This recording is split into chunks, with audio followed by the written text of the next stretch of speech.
Everybody's got a right to dream. Everybody's got a right to love. Everybody's got a right to learn. Everybody's got a right to live. Everybody's got a right to do. Everybody's got a right to live. Everybody's got a right to live.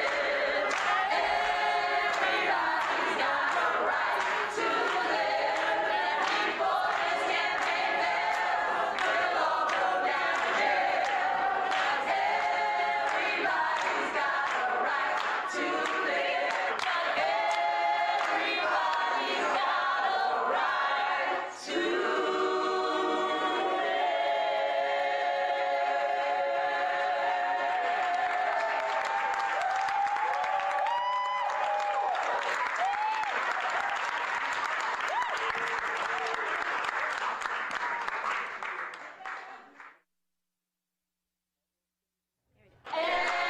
Everybody's got a right to live.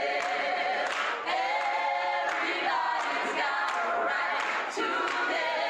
And before this campaign fails, we'll all go down to jail. Everybody's got a right to live. Everybody's got a right to live. Everybody's got a right to dream. Everybody's got a right to love. Everybody's got a right to learn. Everybody's got a right to live. Everybody's got a right to do. Everybody's got a right to live. Everybody's got a right to live. And before this campaign fails, we'll all go down to jail. Everybody's got a right to live. Everybody's got a right to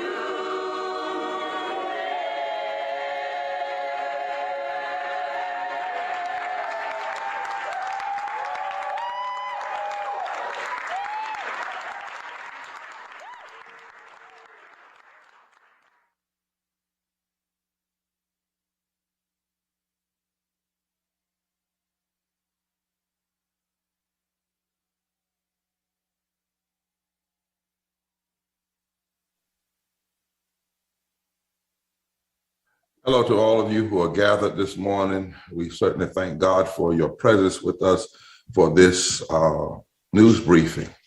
I'm Bishop William J. Barber II, co-chair of the Poor People's Campaign, the National Call for Moral Revival, along with the Reverend Dr. Liz Theo Harris. Let me say right off the bat, it is the commitment of the Poor People's Campaign, a national call for moral revival, to go full all out in this moment of our national moral sickness. When we see political and physical insurrection, when we see assaults on the poor, when we see widespread assaults on voting rights and democracy, when we see misinformation campaigns and billions being spent to divide us, in this moment, we are committed to mobilizing the largest mass assembly of poor people and low-wage workers in this nation's history. The mass poor people's and low-wage workers assembly, Moral March on Washington and to the polls, June 18th, 2022. COVID and the policy response to it has exposed even more the glaring realities of systemic racism, systemic poverty, ecological devastation, underfunding of public education, denial of healthcare, overfunding of the war economy, and the false and distorted moral religious narrative of religious nationalism, coupled with the notions of white supremacy that impact the 140 million poor and low wealth people in this nation. We are in a crisis of civilization. We are in a crisis of democracy. We are in a crisis of morality that we must seek redemption from. We must believe we have in God and in the great principles of love and truth and justice and nonviolence, the spiritual and moral power to turn this nation in new directions toward a more just society. There must be a third Reconstruction in America. We must, in the nonviolent moral tradition, put a face on the pain that obstructionism and trickle-down economics and neoliberalism and voter suppression is and has caused. We must shift the moral narrative, build power, and place before the nation an agenda and a way forward that refuses to accept the lies of scarcity and the constitutionally inconsistent, morally indefensible, politically insensitive, and economically insane politics that we are witnessing today. Poor and low wealth people who represent 30% of the electorate and 45% of the electorate in battleground states have decided with religious leaders and other activists in labor to intensify and embolden their outcry, outreach, and organizing and voting. The mass Poor People's Low Wage Workers Assembly and Moral March on Washington and to the polls is not just a day of action. It is a declaration that we won't be silent anymore.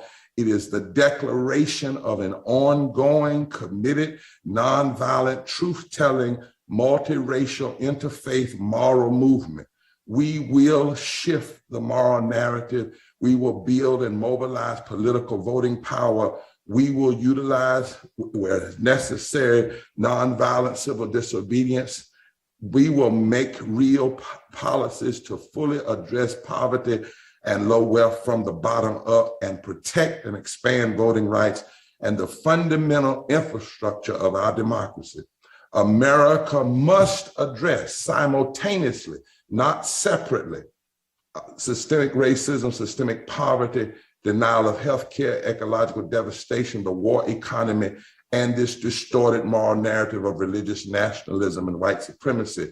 And it must be done with a continuous, long-term, in the streets, in the suites, in the voting booths, in the pulpits movement agenda that brings together poor and low wealth people, Black, white, Latino, Asian, Native American, people from every race, creed, color, region, sexuality, our 45 coordinating committees in 45 states, religious leaders, we're working with over 200 partner organizations, economists, and voting rights advocates who are united by a moral fusion agenda and a long-term nonviolent moral activism and analysis informed by our deepest constitutional and religious values. We won't be silent anymore. Someone's been hurting our people too long, and we are not in this for a moment, but for a movement.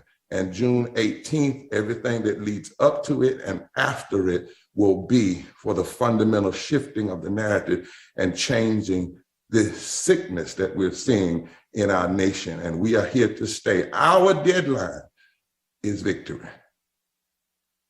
Reverend Dr. Liz Theo Harris. Thank you so much, Bishop Barber. It's an honor to be with everybody here today.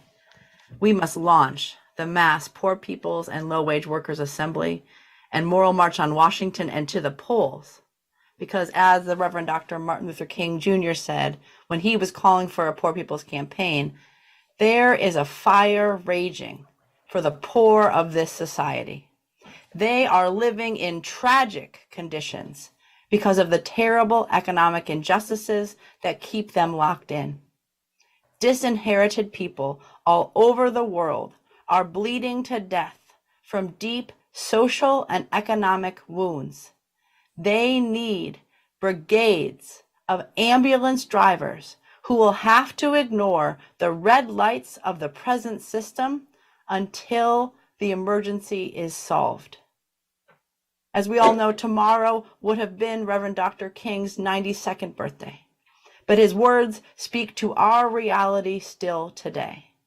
In a nation that has lost more than 840,000 Americans to the coronavirus, we hear ambulances driving through red lights even 2 years into this pandemic.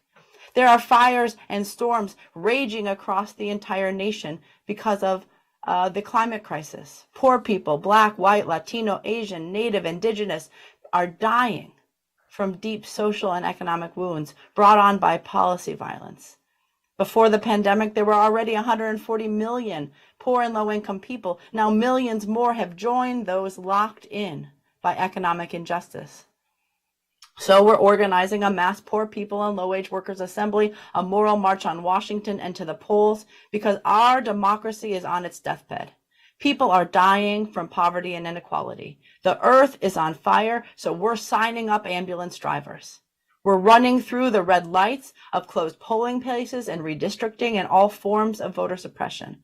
We're running through the red lights of poverty and homelessness and low wages and unemployment and abandonment in the midst of abundance. We have and can solve the climate crisis, the crisis of war and a war economy, the crisis of religious, especially Christian nationalism. Because we as a people, from the hood to the holler, from the Bronx to the border, from the California coast to the Carolinas, are being ambulance drivers, readying ourselves to save the heart and soul of this democracy and moving forward together, not one step back. See you on June 18th and from there. Thank you so much, Liz. And we'll be talking about the tools we're going to be doing and the actions that'll be coming between now and June 18th and even beyond. For, as Dr. King said on that last speech with us, nothing would be more tragic than for us to turn back at this point. Now, we always start with impacted people whenever there's a Poor People's Campaign press conference, because it is important that media, you hear from the real moral voices in this country, the people who are impacted by the policies, who have the power, and as we said earlier, who represent in battleground state 45% of the electorate now in this country and over 140 million. First, I'm going to ask our tech person to just show you some slides real quickly. Going through will be slides, and they will just show you some slides that have some facts on them. We have them listed. This one lists the whole number of 140 million poor and low wealth people in this country. That number itself is shameful and it says something about what we need to do. Turn to the next one.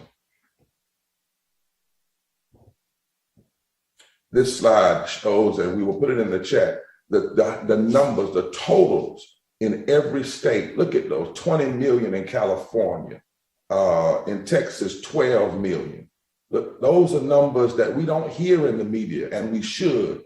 And this is why we cannot bifurcate issues. And every state that has and Minnesota, look at over 1 million. 43% of adults, 52% of children are poor and low income in this country. That is a moral tragedy. Any other slide? Look at the power of low income voters. Look at it across this state.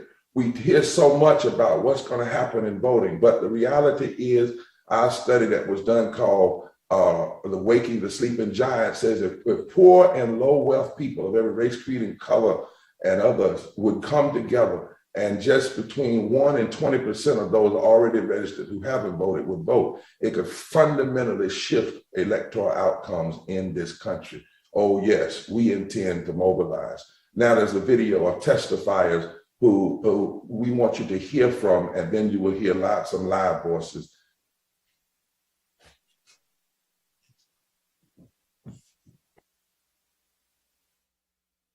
No, we're not going to consider policies for the poor, the underprivileged, the underprivileged, the suffering, our vets. No, we're not going to think about them before we make a policy decision. During this pandemic, I worked as a server with Waffle House, making only $3.10 an hour plus tips.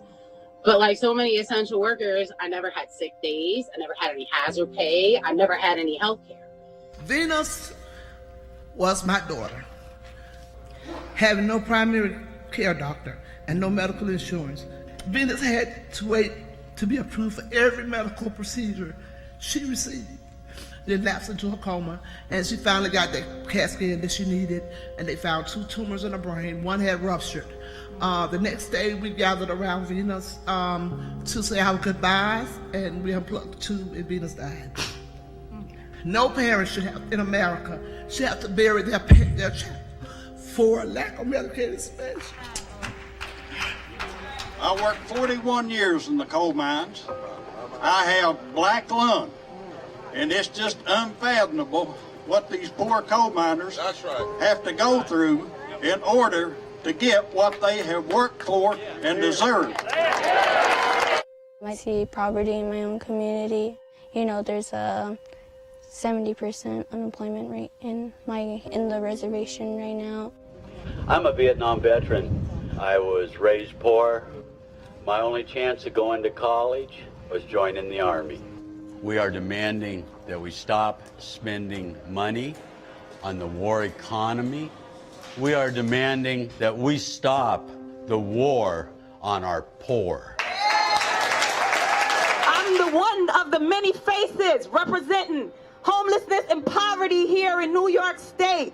There are many others like me that sleeping in shelters every night, thousands like us that can't afford to find low-income housing. We live in one of the richest countries in the world, and yet people are homeless. That's ridiculous. 51% of New Yorkers are poor or low income. People are not poor because they're lazy and they don't want to work. People are poor because our government is depriving us of living wages, health care, and public assistance. That ain't right. It's really sad to see what's not been going on, but it's also really, really sad about the loss of 11 people in my family. It's really sad. And the thing that makes it even more angry, the fact to see that people aren't walking around with masks and they're not social distancing in the way that they should. But at the same time, you can't be mad at them in per se, because, they have to work. There's no way else that they can do anything. So I think that we should have something done so people can be able to stay in their houses, so then other people won't have to die and they won't have to see their family members have their last breath drawn. I'm from Texas. My children's lives and those that are Texas residents are at stake. We have elected officials that are fighting to suppress my vote, but are doing nothing for those of us who lost loved ones in our snowstorm. My God, my God. We have those who are trying to prevent us from having $15 a minimum wage, but are encouraging us to pay the energy companies that didn't provide energy during the snowstorm. Yes, sir. That's it. That's it. I've been forced with many challenges in my life due to a broken system in the state of Mississippi that has a long history of punishing the poor while rewarding the corrupt elite wealthy class. The broken system in Mississippi has exploited me as an individual with low wages, my voting rights, being disenfranchised voter, and as a sex trafficking survivor. The broken system that I speak of is responsible for a lot of my brokenness even into the adult years, but it's not just in Mississippi, it's all over this country. That's right. I'm here to tell Congress we can no longer rely on states such as Mississippi that just abolished slavery in 2013 to do the right thing. I'm a fourth generation family farmer. The market pressures impacting farmers and their operations are affecting not just the health of our farm economy, but also the health of those who live in rural communities. Suicides have increased amongst farmers. There's a new chemical company that's producing another carcinogen. In our community, it's amazing the people who just started dying of cancer.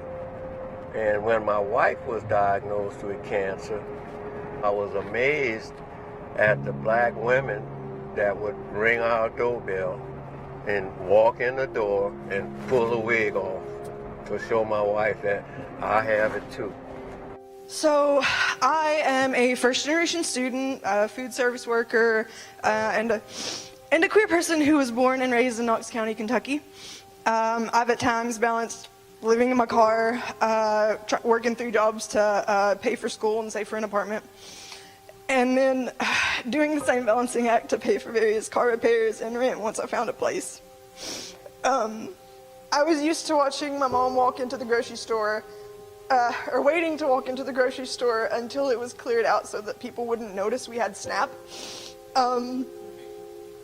I grew up in a conservative and majority white town, consumed with that Christian nationalist outlook. As an undocumented person, I just want to reiterate that the national emergency that is being put out there, it's not at the border. It's here at our doorsteps. It's here when we have children that don't have quality air to breathe. It's here when we have parents like myself struggling to pay rent. It's here, and we need to make sure that people know that these 140 million people that are living in poverty today in the United States are rising up and saying no more. I want to be able to say that this campaign and you alongside with us were able to change the direction that this nation is going towards. And I want to be able to look at my daughter in the face and say, we did this because of you, and we've continued to change because our children need this change. Thank you. Forward together. Not one step back. Members of the media, we wanted you to hear voices of persons who, every one of those that you heard were at events, organizing and planning and preparing for this mass poor people's low wage workers assembly and march on Washington and to the polls. And some of them couldn't be, but they wanted you to hear them. Now we have, and you have the agenda, you should have it. We're going to have 5 live voices who are each going to give 1-minute statements of support and why, who are poor and lower income and impacted. Then we will hear from 2 economists.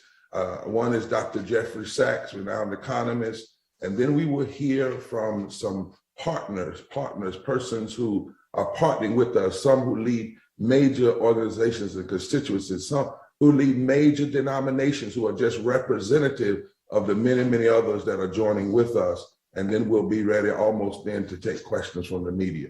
So at this time, we have coming in this order, Pam Garrison from West Virginia Poor People's Campaign, Callie Greer from Alabama Poor People's Campaign, Danita Jones from Texas Poor People's Campaign, Emily Johnson from the Mississippi Poor People's Campaign, Leon Tyler from the Pennsylvania Poor People's Campaign, and Robin Brown from the Ohio Poor People's Campaign. Each of them are going to say in their own words why they are mobilizing. We're going to bring the country roads to D.C. We know these interlocking justices is caused by a failed system that has prioritized corporations and the filthy rich over the people, over us. We're their expendable commodity, is what we are. It doesn't have to be this way. Nothing would be more tragic than to turn around now. Join us on June 18th, 2022. Thank you. Thank you so much, Pam. The country roads. Callie? I'm helping to mobilize folks to DC on June 18th for the Moral March in DC to remind those that have elected us to work that we've elected to work for the betterment of all our lives. Though we've been limited in visual presence because of this pandemic, we've not decreased in numbers, but we've actually grown as truths are being revealed about poor people. And that truth is the poor people are actually the heartbeat of this world, and that y'all have been mistreating this vital part of society for a long time. And now these injustices are being laid bare for all to see again. We demand that we be given what others have always enjoyed: a living wage, health care for every human being, decent housing, equal voting rights, the end of mass incarceration of low wealth and poor people, and the list goes on. I'm sure my colleagues will fill in the blank. Are we asking for too much? Of course not. And nothing will be more tragic than for us to turn around now. So on June 18, 2020, we're coming to DC to say this in every way possible and non-violently, that we demand to be treated as the elected officials are being treated without even asking. Forward together, not one step back. Amen, Callie. We're not demanding too much.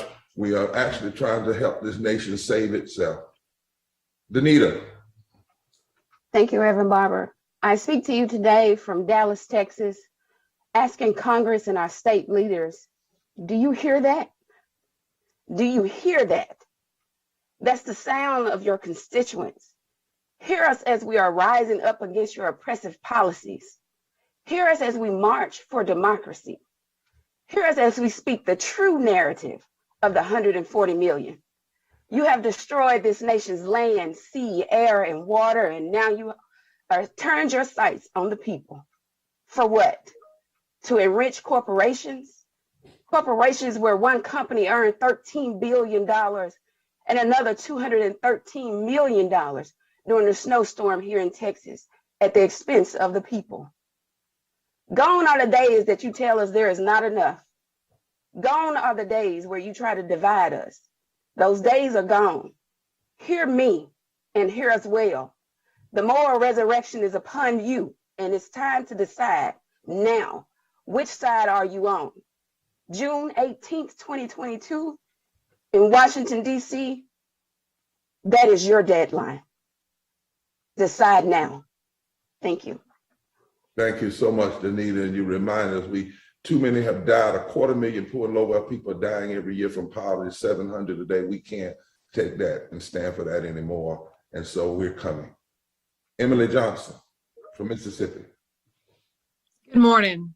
I'm mobilizing and organizing Mississippians to join us in D.C. on June 18th for the Mass Poor People and Low Wage Workers Assembly in March on Washington. I'm with the Poor People's Campaign, and I want to emphasize that exploitation does not have a color or a party. I'm here as a survivor of sex trafficking, formerly incarcerated and living in long-term recovery from drug addiction, and I'm a low-wage worker.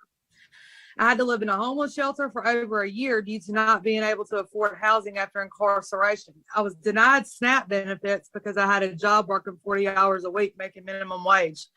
I've been denied employment and housing because of my background on numerous occasions. After release from jail, I was basically told to go be productive with absolutely no resources. I did work every single day since the beginning of the pandemic. I've risked my life and my family's life trying to make ends meet, just trying to earn a living. I am a single mother of 4, and I've been working 2 jobs for the last few years, 7 days a week. I am tired. That's right. I have been faced with many challenges in my life due to a broken system in the state of Mississippi that has a long history of punishing the poor while rewarding the corrupt wealthy class. I stand with the Poor People's Campaign because we are in desperate need of this third Reconstruction. Thank you so much, all the way down to Mississippi. And you're right, we're tired, and it's the kind of tide that says things have to change. Leon Tyler from Pennsylvania Poor People. Brother Leon on. We've been fighting for 40 years, Reverend, here in Philadelphia with homelessness, battling on houselessness, which is basically because we don't have enough housing to put people in houses, not including the people who are homeless, who are laying on the streets as we speak today in the cold. At this time, we're fighting this pandemic, which is added to that problem right now. And it's affecting all the counties within the Philadelphia area, which is Chester, Delco, Montgomery, Salem, Gloucester, Cumberland, and all those other groups. We're also dealing with returning citizens who are coming home. I myself, who live with HIV and AIDS, have been living with it for 32 years by the grace of God only. And in that process, I would stand up and represent those who live with HIV, who also are fighting this COVID, who are at high risk.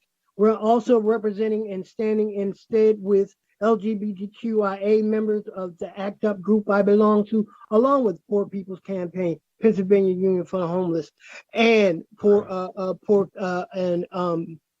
People First. So with the situation we're having with the mayor here, we're having right now. Thank you so much, Brother Leon. We got to run to the next person, but we thank you so much for the powerful testimony, and people are coming from all over Pennsylvania. You're right, it makes no sense. We got 87 million people without health care, all this homeless in the street. And people talk about Manchin now, but if Manchin and Sinema had voted to raise the minimum wage to 15, 32 million people would have been lifted out of poverty and would have been able to afford more housing. We've got to stop talking about these issues in silos and put them together. Robin, as our last live speaker impacted from the Ohio poor people. Robin? Hi, good morning. I come to you today fighting the systemic evils of ecological devastation through lead poisoning, which has disproportionately impacted African Americans where I live at in Cleveland, Ohio.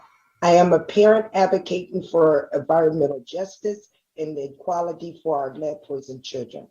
My plight started with my daughter becoming severely lead poisoned at 70 micrograms per deciliter, which is a death, seizure, coma level.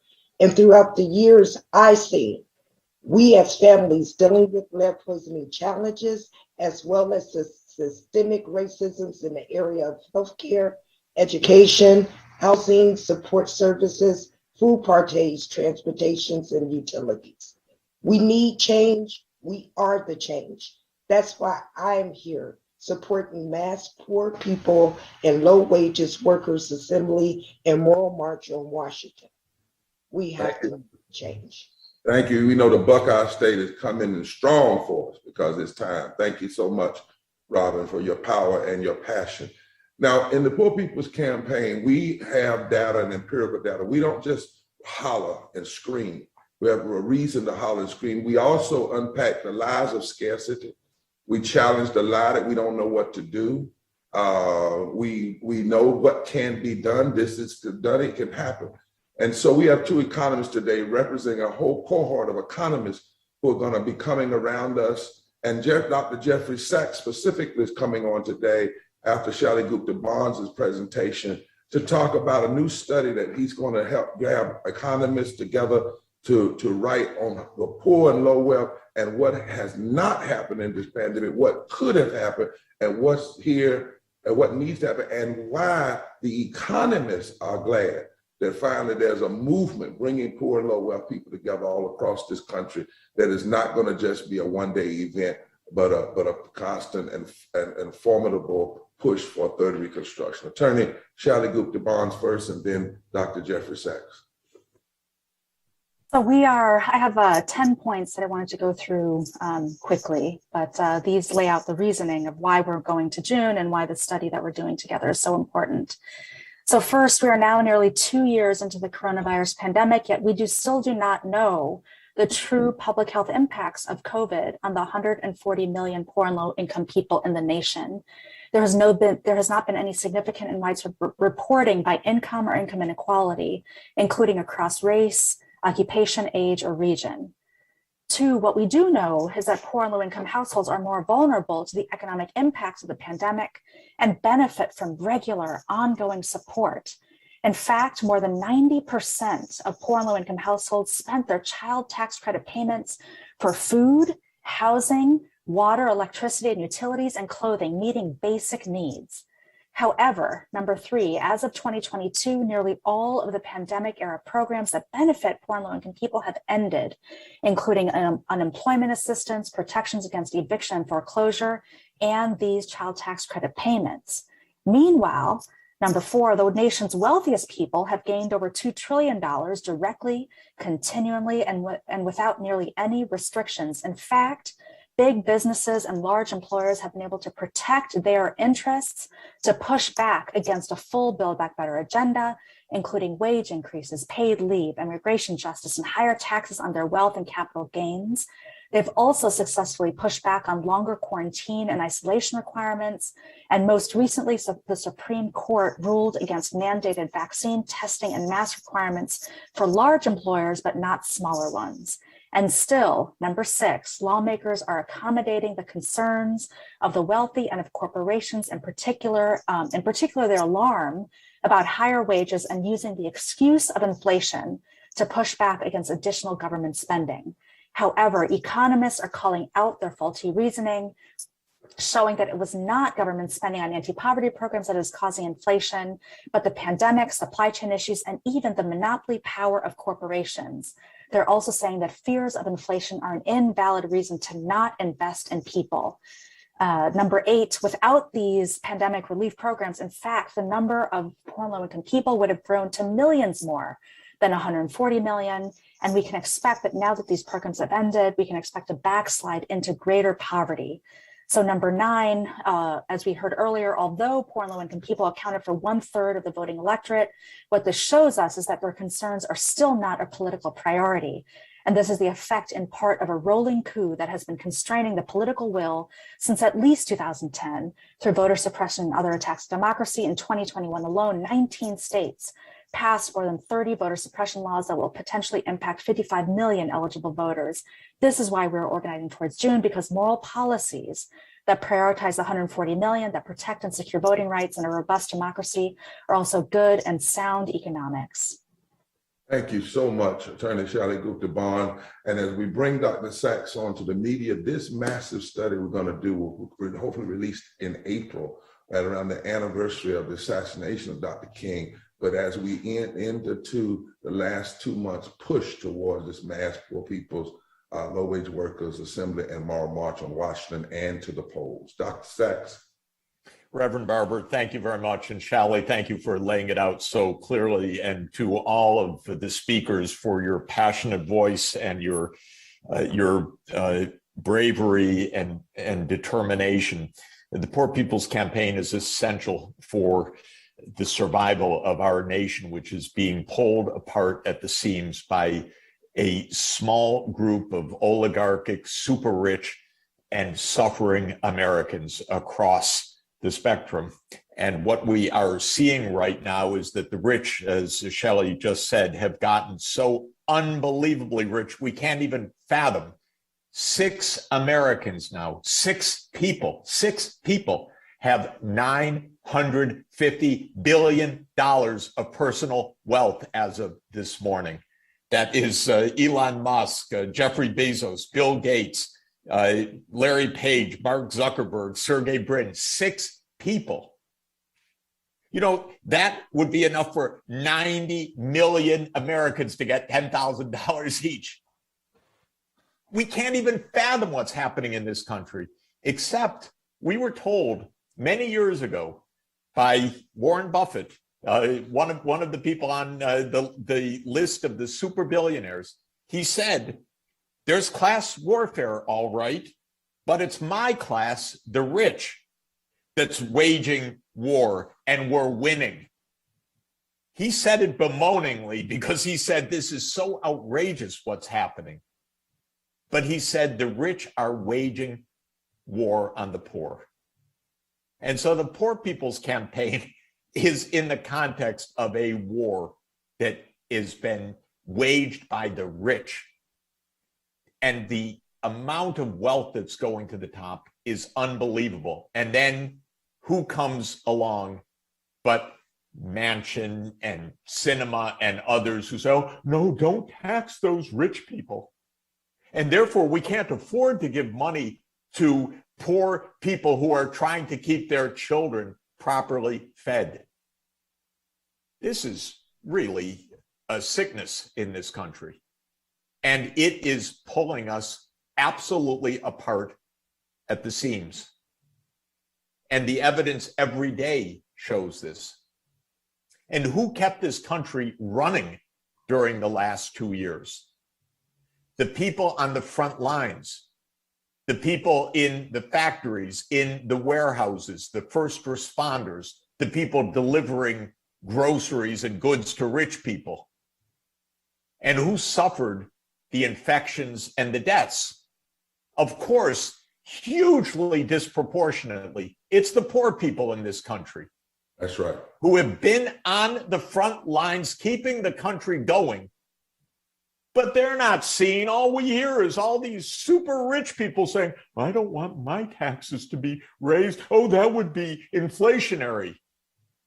And an absolutely corrupt Congress, dominated by millionaires, paid by billionaires, that will wreck this country entirely until your voices are heard, registered, and empowered. And that's what the Poor People's Campaign is about. And that's, Reverend Barber, why you gave us an assignment, and we're on the case, to have a pandemic report card by April that tells the truth about what's going on in this country and that lays it out clearly. Who's working hard round the clock getting infected, dying, so that rich people can say, oh, I'm okay, I'm sheltering fine, someone's delivering everything I need right now. And then these politicians, disgusting, turn around and say, oh, we can't afford this. And they can't afford it because they have cut the taxes for the super rich year after year and say, oh, we have no money left. Sorry, it's all gone into the hands of 6 people who have $1 trillion. So we're going to lay it out clearly. Amen. Amen. And we're going to make sure that this country is saved. You're going to do it. We're going to give you all the support, and we're going to mobilize every voice of decency we can and every bit of expertise we can find to tell it like it is. Reverend Barber, thank you so much. And especially thanks to all the people that are part of this campaign. It's so vital for this country's very survival. I love something you said, tell it like it is, because only the truth can set us free. And people need to know we're not begging for the government to do something. We're trying to help save this democracy. We can't survive like this. We cannot continue like this and poor nowhere people, the first to have to go to work, first get infected, first get sick, first to die, first to be called essential and then be treated like expendable. No, no, no, no, no. We cannot. We cannot. Thank you, Dr. Sachs, and thank you to the many, many other economists and others that are coming alongside us to say what we must have is we don't have scarcity. What we do have is a lack of moral consciousness and moral movement, but it's up to us to change that. And now for the members of the media, we're going to have religious leaders and other persons, leaders who lead major organizations, unions of 2 million people, denominations of millions and millions of people who are co-partnering with us. And each one of them are coming.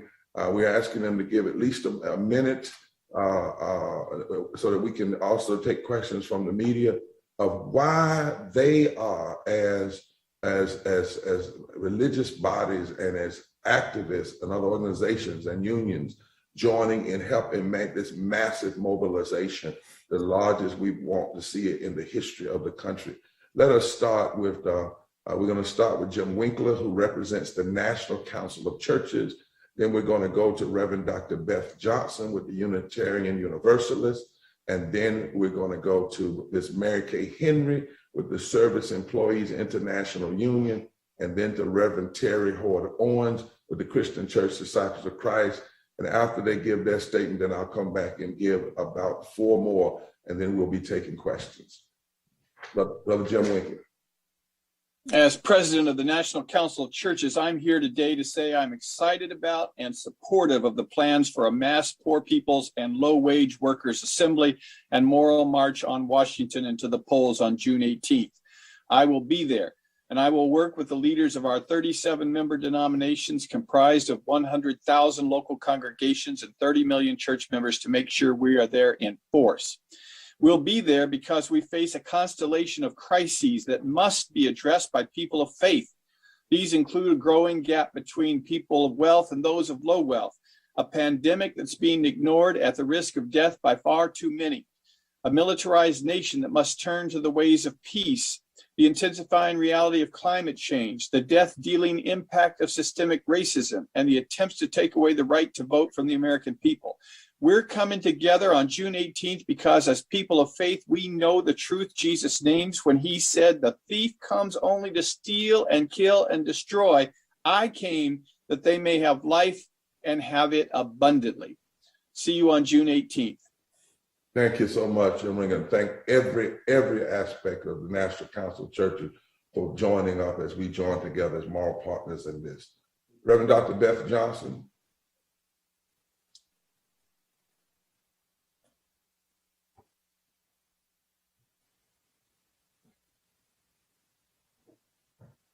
This morning, representing the Unitarian Universalist Association, as we join the Poor People's Campaign, a national call for moral revival in the launch of the mass Poor People's and Low-Wage Workers Assembly and Moral March on Washington.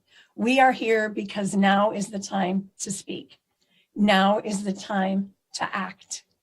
We have to make sure our elected leaders make the moral choices that holding elected office demands. An overwhelming majority of Americans support the Freedom to Vote John R. Lewis Act. On the eve of the Martin Luther King Jr. holiday, the King family is calling for no celebration without legislation. The right to accessible voting is an essential and a sacred one. We can't get justice for our communities unless we get access to the ballot for all and build a multiracial democracy. The relationships that we're building in the Poor People's Campaign, in the collective struggle for justice, are the lasting and accountable threads that ground movements and build thriving communities.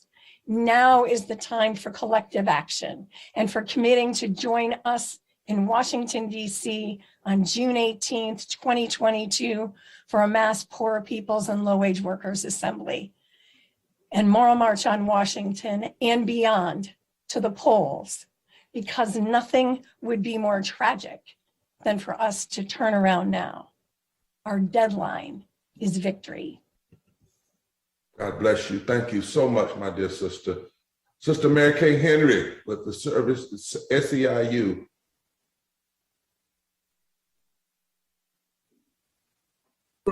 Have been SEIU members are proud to join together with the entire Poor People's Campaign and mobilize for the mass assembly and moral march on Washington and to the polls on this June 18th, 2022. We are nursing home workers who have been infected and died at higher rates during this entire pandemic, and we've had it, and we want to show up in Washington.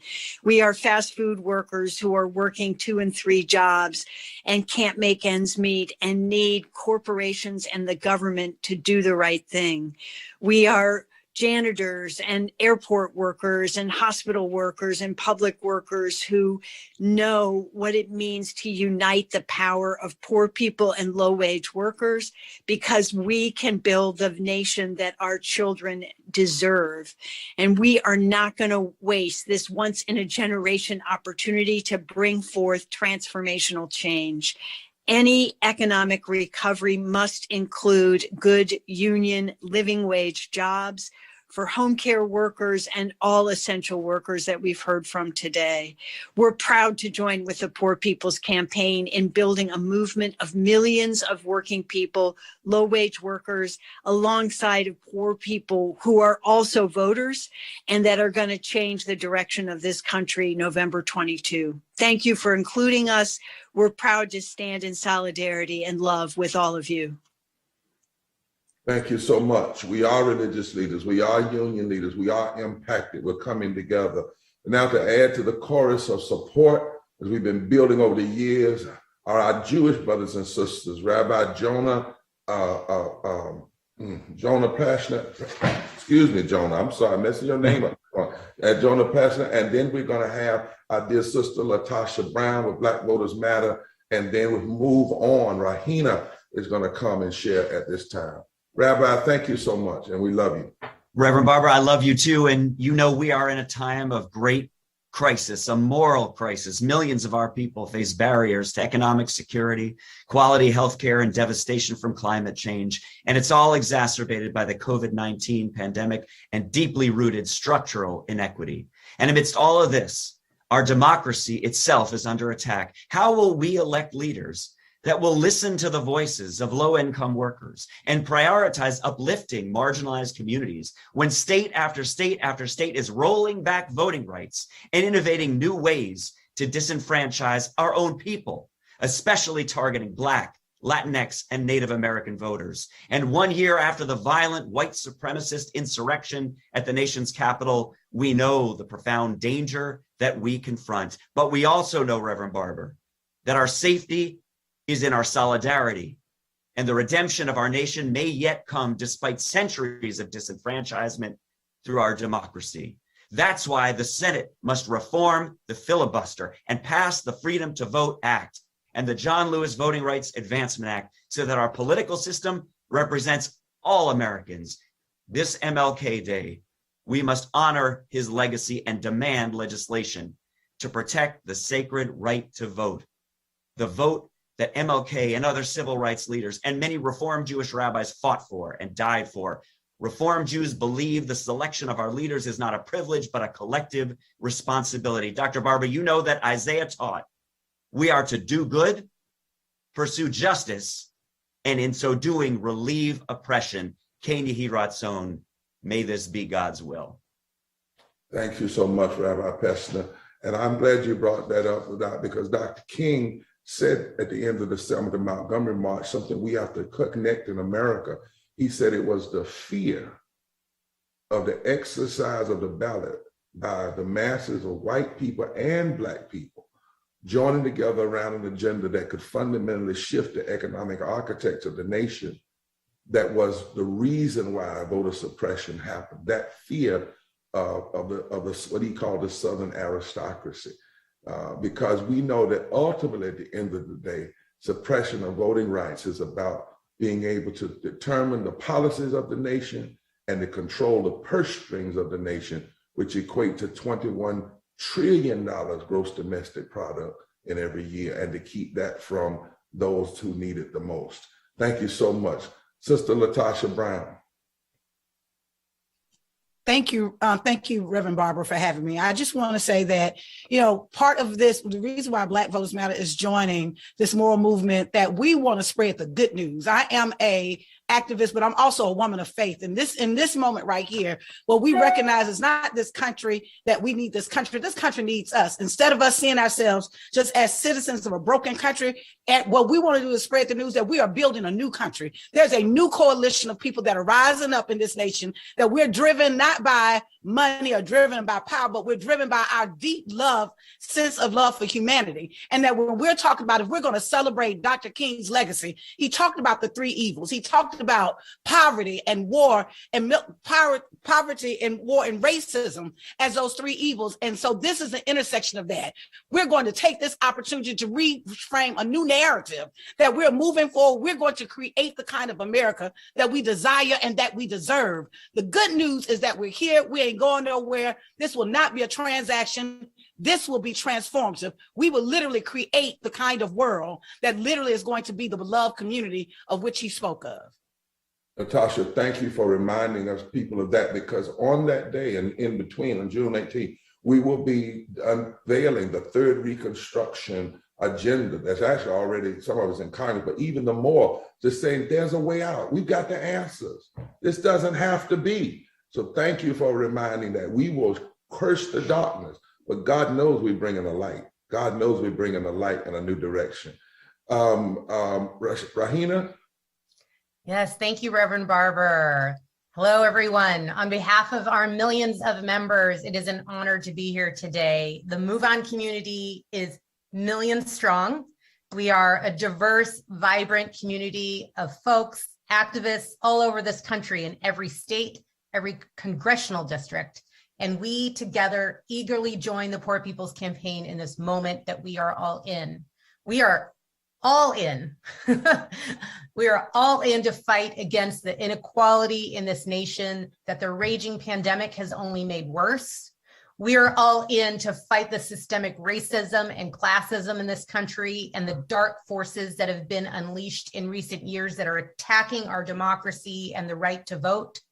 We are all in to fight the poverty in this country, which has a stranglehold over too many of our people and is a cancer in our society. We are all in to fight for healthcare for all and ensure that healthcare is a right, not a privilege, in the wealthiest country on the planet. That's right.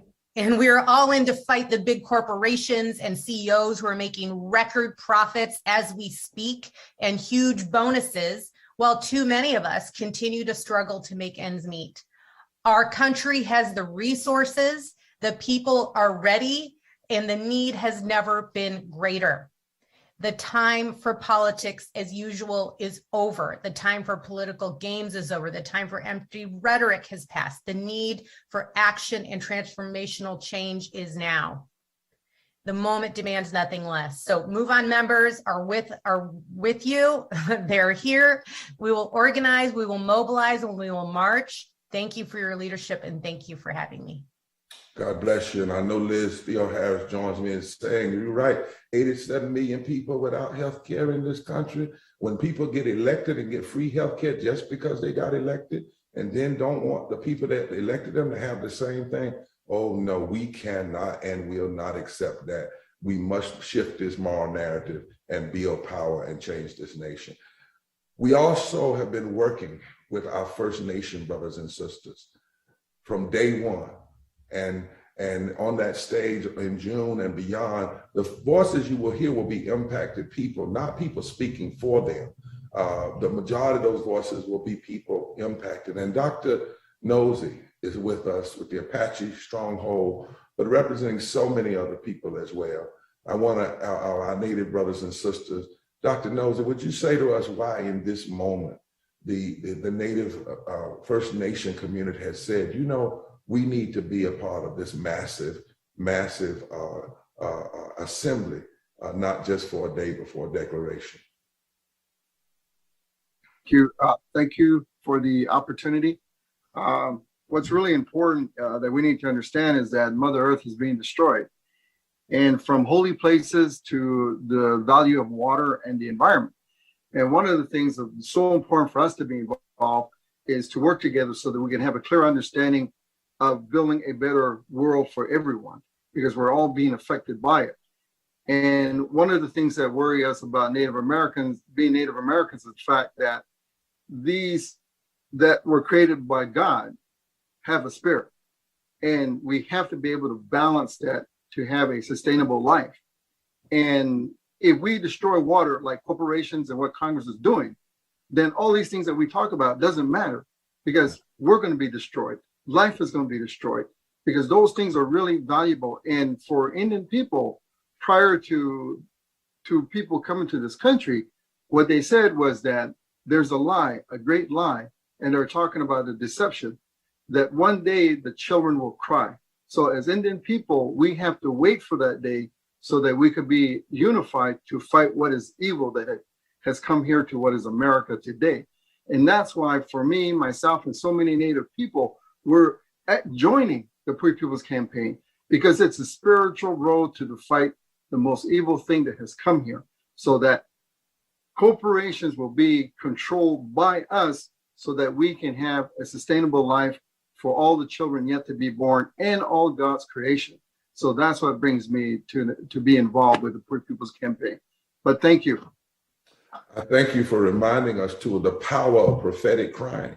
You know, in one of my scriptures, Isaiah said, there comes a time you have to cry loud and spare not. That's the only way for transformation. You can't play games. You can't be in the back room right out front where the whole world can see it. You have to cry loud and spare not. And then God says, if I hear a remnant crying, I will assist them in the change until justice flows down like water and righteousness like a mighty stream. Thank you so much. Now, people know we don't normally have elected politicians to speak at our events per se, but we have had two persons that are on the front lines of fighting against policies that create poverty and low wealth. And we asked them to come on not to talk about the Democrat and Republican today, but to say from their position why a moral movement, not just a day, not just doing something, but a moral movement and for poor, low wealth people and their allies to speak up, why from inside they see it as more important than ever before in this nation that we shift the moral conscience, because they're in the midst of the Congress every day. So at this time, we want to have each one of them will come for about a minute or so and share that. And that is none other than Representative Barbara Lee and Senator Elizabeth Warren. And then we will close out with Caitlin Swain and Reverend Jackson and take questions from the media. Thank you. Bishop Barber, can you hear me?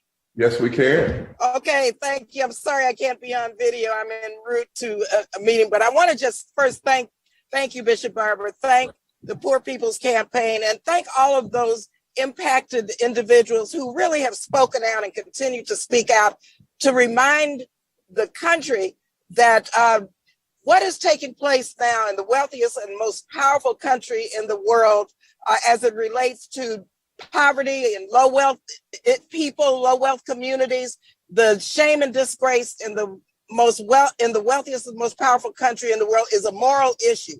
And this is a clarion call. It's a clarion call to step up and to make sure and make certain that the policies in this country address the fact that we're a country supposedly of liberty and justice for all.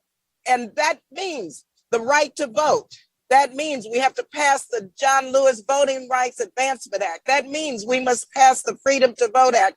That means we must pass Build Back Better and make sure that the child tax credit does not go away, as it will, because that has not been renewed.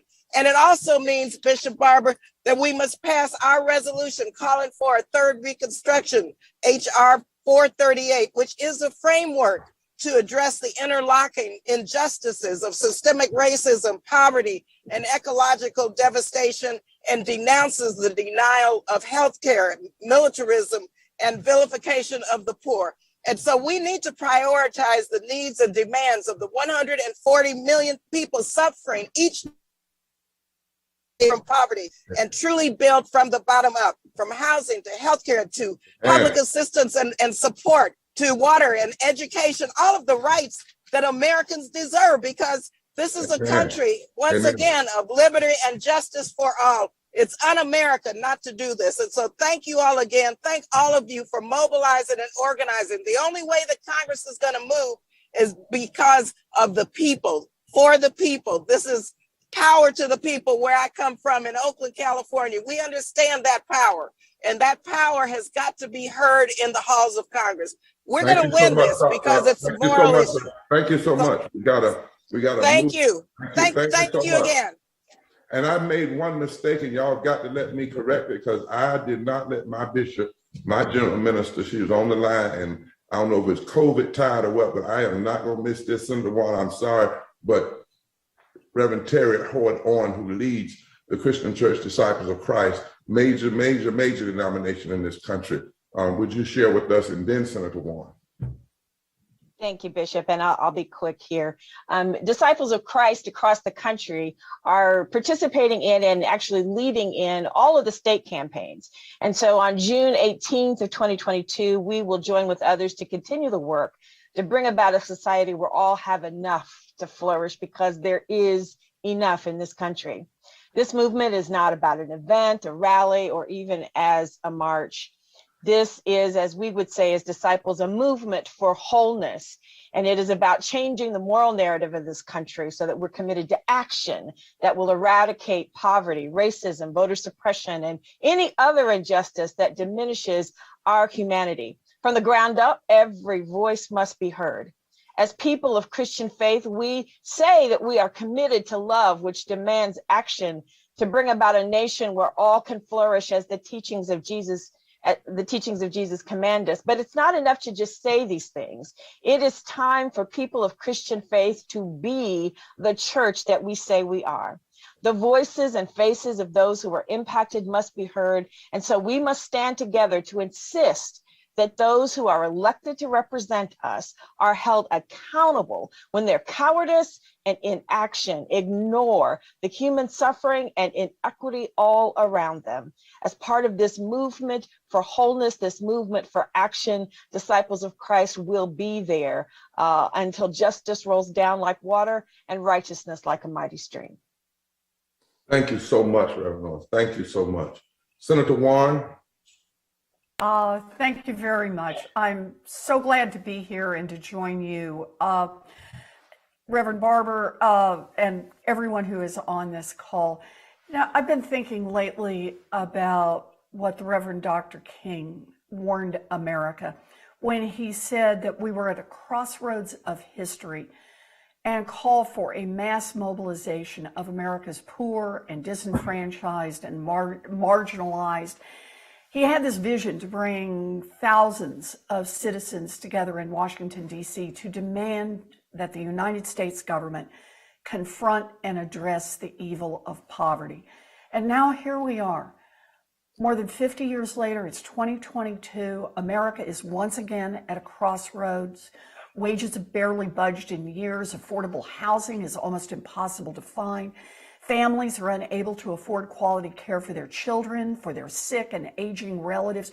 People are unable to afford their medications and their health care. Workers are fighting for safe working conditions, and many people have no paid leave to be able to stay home if they get sick or someone in their family is sick. The pandemic has multiplied these challenges. It has exposed deep systemic inequalities for millions of Americans.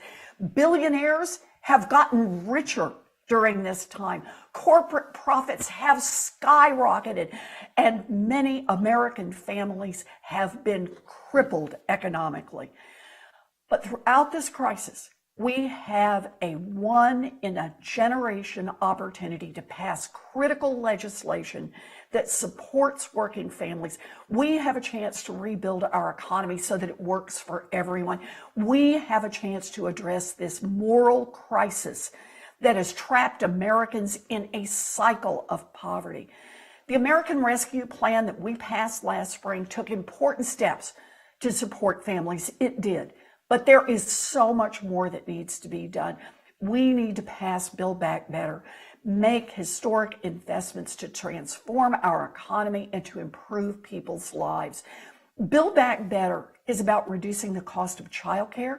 It's about reducing the cost of prescription drugs, insulin in particular. It's about reducing the cost of healthcare overall. It's about fighting the climate crisis. It's about all the things we urgently need. Amen. And for the first time, we're talking about enough support to make childcare accessible for every family. Look, the pieces are all there. This is our moment. It is truly a crisis, a moral crisis. And we in Congress need to step up. We in the Senate need to step up. We do that with your support. So thank you again for having me here today. I am committed to the cause. I will be with you every step of the way. Thank you so much, Senator Warren. And thank you for always saying that we may do something, it's a step, but we got to keep stepping. And that's what we're saying. We support Build Back Better, but we know that's a step. It's not the end of the journey. And we've got to continue to push. None of this has to be, and we can be changed. We're going to ask Caitlin Swain, as she comes as a voting rights attorney for 1 minute, and then Reverend Dr. Alvin Jackson, who is the executive director of the team that's going to be organizing and mobilizing this mass poor people's low wage workers assembly, Mall March on Washington and to the polls, will conclude us, and then we'll take questions from the media. Good morning. As co-director of Forward Justice, we are eyewitnesses to the moral crisis in the South and nationally, a rolling coup attempt, an avalanche of voter suppression and election subversion laws to target, suppress, and strangle the voice of the American people and the promise of multiracial democracy. We come together on June 18th because, like the first Poor People's Campaign led by Dr. King, this campaign is not deterred by or beholden to daily up or down signals and timelines announced from Washington, D.C. Its compass is with the dreams of this country's more than 140 million multiracial, multi-faith, poor and low-wealth peoples rising up united and unafraid, using our power to break the grip of poverty, war, and systemic racism, expand the we and we the people, and birth a country that works for all of us. We know our deadline is victory. We will save and expand this living democracy, and our North Star will be a third reconstruction of America. We know that this is for our children, and we will not stop until we win.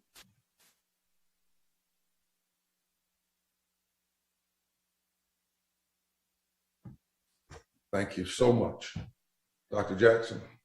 All right, Dr. Barbara, Dr. Liz, panelists, this great energy here, powerful statements and powerful support. Nothing will be more tragic than for us to turn around now. And so we move forward to June 18, 2022 and beyond, not a day, but a declaration of an ongoing movement to build power and to pass policies that make a difference for the poor from the bottom up. glad that you're all here today, and we thank you for joining us. And I think we're ready for questions, Bishop Barber. I think there's a question from Dion from the Wall Street Times. His question is, what is the plan moving forward if Democrats fail to remove the filibuster? Well, Dion, first of all, our plan is one of the things we're doing now. Number one, we believe we should have never had a separation of infrastructure bill, Build Back Better, and voting rights. We should have had recognized that the infrastructure of democracy, the infrastructure of our daily lives and the economy, and the infrastructure of roads and bridges have to go together. When you hear us saying we're mobilizing this mass poor people's low-wage workers assembly and moral march on Washington to the polls, part of our third Reconstruction agenda is calling for the transformation of the filibuster. But part of what we have not had is put a face on this. We talk about the filibuster. We talk about it as how it hurts Black people. The filibuster has hurt everybody in this country, Black folk, women, the labor movement. We've also keep talking about ending filibuster, but we've never even called it out what this is. It's not a filibuster. This is a coward filibuster. It's not even a real filibuster. The real filibuster, you had to defend it on the floor. So what we got to do is shift the moral narrative because we've been talking about it wrong. And then we talk about ending the filibuster, but we've not talked about what holding on to the filibuster is doing. See, you get locked in that argument or argument about 3 trillion or 2 trillion or argument about Joe Manchin versus Biden. No, it's those who hold on to the filibuster. And when they do, they stand against 32 million Americans who make less than a living wage. When they do, they stand against 87 million people who don't have health care. When they do, they stand against 17 million people that would benefit from earned income tax credit. When they do, they stand against 31 million people that would benefit from child income tax credit. When they do, they are standing against 56 million Americans, not Black folk, 56 million Americans whose votes will be suppressed by them losing the possibility, the very processes the vote they did, used in 2020 will be undermined by what's happening in these states, legislatures, and through gerrymandering. We must put a face on these issues. And that's part of what this movement is doing. And stop talking about it as though it's just numbers and policy. But when you stand for things like the filibuster, you are literally standing for the undermining the demise of the nation people, the nation's people.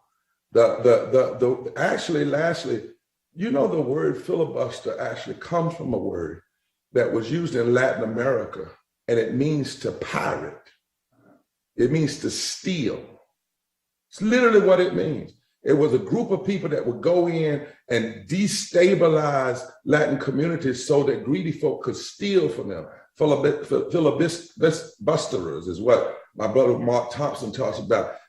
We gotta talk in a different term, and we've not done that, and that's why this movement, and it can't be just a politician. It can't just be people speaking on that. It needs to be poor and low wealth people of every race, creed, and color impacted, so that if you say you stand for the filibuster, McConnell and others and Manchin and whoever, then you're standing against the millions of people in your state who are poor and low wealth. That is the transformational narrative shift that has to happen. And remember, this is not a day. Please, media, understand. This is a declaration. It's not a moment, it's a movement. And we intend to stay all the way to then and then to the polls and even beyond, using every tool, even massive nonviolent civil disobedience, because our deadline is victory. Thank you, Dr. Barber. We're open for additional questions from the media. You can put your questions in the chat. And would remind all of us to go to poorpeoplescampaign.org to sign up for June 18, 2022 for the Mass Poor People's Low-Wage Workers Assembly and Moral March on Washington and to the polls. So if there are additional questions, you may put them in the chat as well. Can the economists address the fact that in just 3 months, September, October, November, 13.1 million Americans have left their jobs? That's 500,000 more than are in the AFL-CIO. Low-wage jobs are the most impacted with this great resignation. Isn't time to uplift workers through things like childcare to actually grow the economy? That is from Robert Henley. I'm not sure who Robert is with. Robert, we'll ask you to identify yourself, but that is a question to the economist from Robert Henley. Dr. Sachs, are you still on with us? Or Dr. Gupta Barnes? Robert is from the salon. As are they keying up? Good. There you go. All right. Yes, there has been this dramatic great resignation in light of the working conditions, low wages, and other challenges and failures of employers and the government to protect workers in this time. It is not only is it the time to uplift workers through things like childcare but also with things like living wages. It should not be just on the states to raise minimum wages as much as they would decide, but rather we need a federal mandate on what the minimum wage ought to be. It hasn't grown. It hasn't been raised past $7.25 since 2009, and we are facing we have come through an economic crisis that was far deeper than the Great Recession in 2008, even if its recovery has been different. And so it is both the time to pass policies that uplift workers and support their families, as well as acknowledge the work itself that people are doing that, as others have said, lift up this economy and make this country run. Yeah. And Charlotte, people should know that every state that is a voter suppression state is also a state from which the politicians block living wages. These are the connections we're going to be making. These are the connections we're going to be putting in front of them because they're often separated out. And when we talk about investment in the people, with one no vote, for instance, Manchin, Sinema, and the whole cohort of Republicans in the bill for recovery said no to 32 million Americans who would have had their wages raised to a living wage. That would have pumped over $300 billion directly into the economy. And 41% of African Americans alone would have been lifted out of poverty and low wealth. So that vote that they did to block living wages is just as racist and class-based as a vote against not to do voting rights. We must connect these issues and recognize it's not one or two tweaks here that we need to do, but fundamental policy shift, which is why in April at the report, we're also going to lay out and we've already done it last year, but we're going to do it again, the third Reconstruction policy agenda of this movement, because we're not just saying what's wrong. We actually have a policy agenda that will point us and turn this country in a new direction and in the right direction. This is another question from the Reuters news service. Andrea Shalal, I believe is the last name, but you mentioned massive nonviolent civil disobedience. What form could that take? Are you preparing plans to trigger that? Could such actions occur before the march? Well, we're not going to say everything we're going to do, but we've already triggered it. In June, we launched Moral Mondays in Washington, D.C. In June, we had one of the largest gatherings of people that got arrested challenging the Congress in June. And we are putting all of that on the table in terms of where we are headed. We will be talking about that in the days to come. We're getting ready to engage in a tour across the country. Right now, we're engaging in a form of nonviolent direct action by having call-ins going since New Year's. We've had over 1,000 people calling every day to Manchin and Sinema, since we can't do a sit-in, Manchin, Sinema, McConnell, and Schumer because of coronavirus. So we're being smart looking at coronavirus. Massive gathering is a form of nonviolent direct action. Going to the polls is a form of nonviolent direct action. But what we're trying to say is We are preparing and ready. People are ready. We're not violent. We're not the insurrection. We're the resurrection. And we don't have to use the tools of ugliness and mean and hurt and hell and fighting and stuff. We are willing to put our bodies on the line. Poor and low wealth people are saying, see me. I'm going to make you see me. You're not going to ignore me anymore. You're not going to just wrap me up in numbers. You're not going to just talk about the middle class and not talk about the poor, because this trickle-down economics and neo liberalism has hurt us. And Liz, I want Liz to come on and say a word to Reuters about that, because she's been in this movement, and she said right in her remarks, it is time for a brigade of ambulance drivers to sound the alarm. Liz, would you talk to them, answer that question as well from Reuters?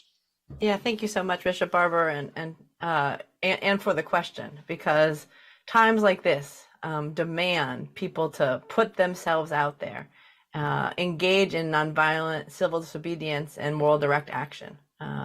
We know that this is what has the power to actually make the power structures of our nation say yes, when they really, at this point, have been saying no to us. And so, folks are already engaging in regular action, as Bishop Barber was talking about, both our season and seasons of Moral Mondays and Moral Direct Action, where hundreds of people have been putting themselves out there, engaging in direct action, willing to risk arrest, to make sure that we can arrest the attention of the nation.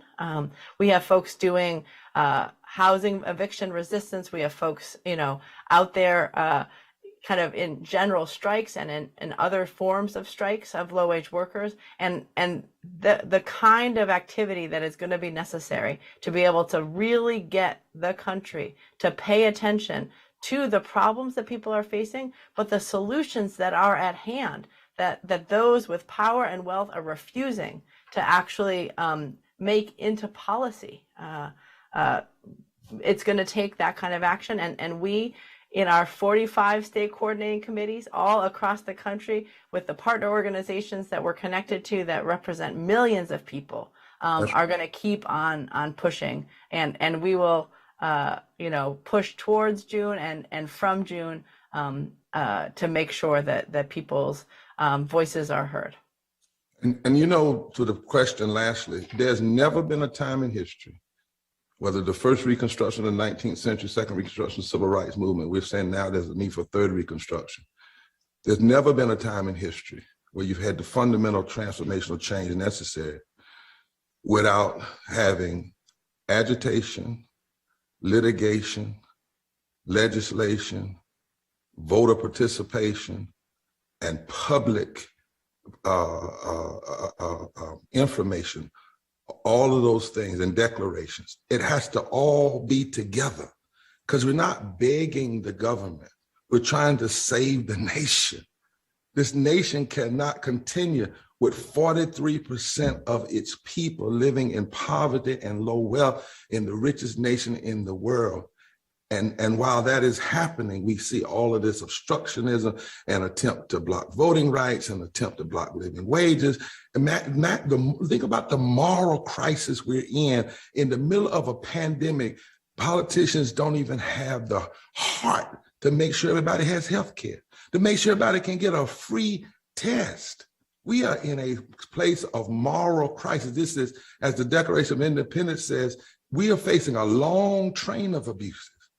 And the Declaration of Independence says when a people have faced a long train of abuse, it is their duty to throw off that form of government and to create something new in its place and transform it in place. We are saying to America, save yourself.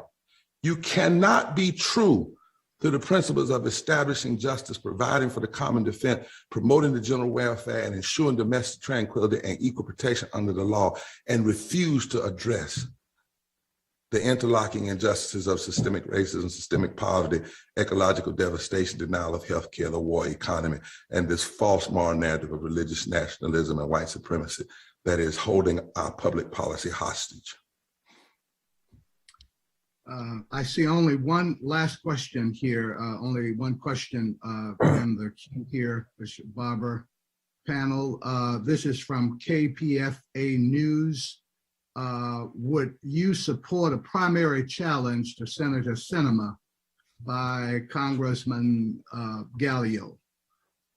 What we are supporting is a primary and principled raising up of the 30 poor and low wealth electorate that has not been unleashed or spoken to or talked to.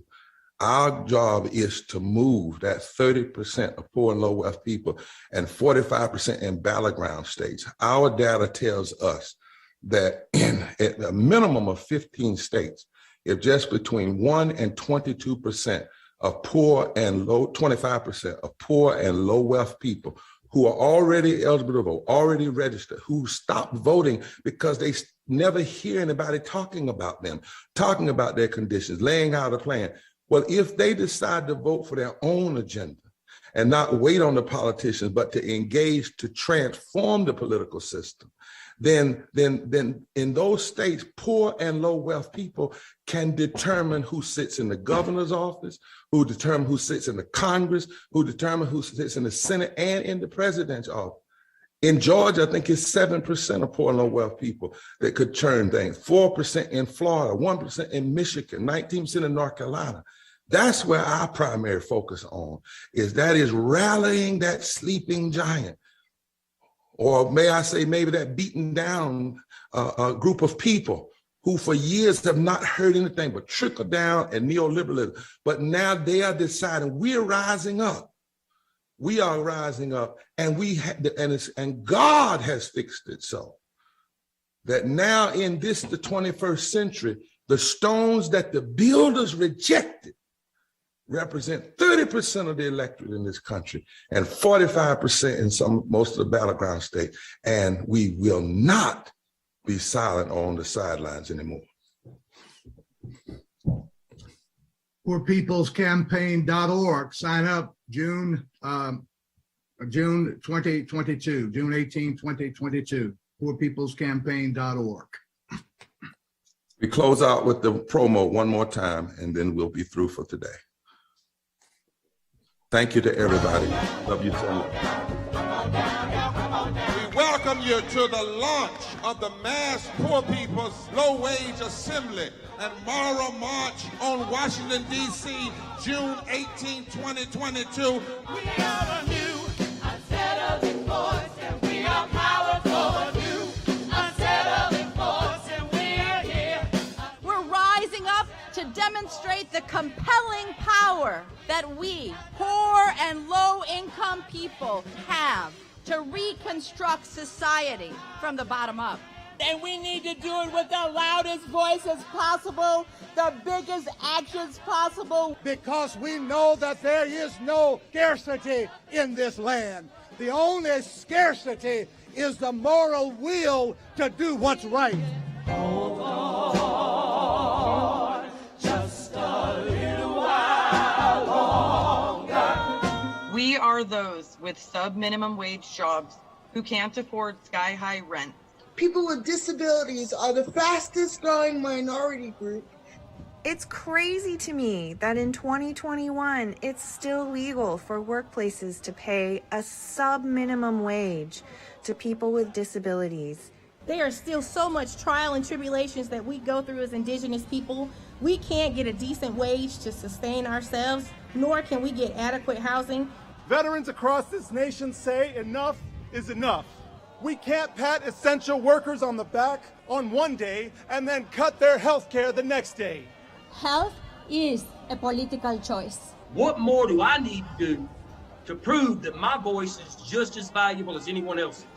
There are still forces in denial that would try to slow walk our transition to a clean economy and a just future for us all. We have an immoral system run by immoral people. But together we walk, and we walk and we fight. It's time for a change. Reconstruyamos esta gran nación. See, we are people of resilience. As we fight these interlocking injustices together, when we work together, mobilize together, and rise together, We become a voice for the voiceless, and we become an agent of change in a time where great change is needed. We need the third Reconstruction to ensure that deaf people, people with disabilities, and all people can have the right to live and to thrive. We know what they are doing, but the question is, what are we going to do? Reconstruction begins when we change our mentality and say it's time for you to get your foot off of my neck.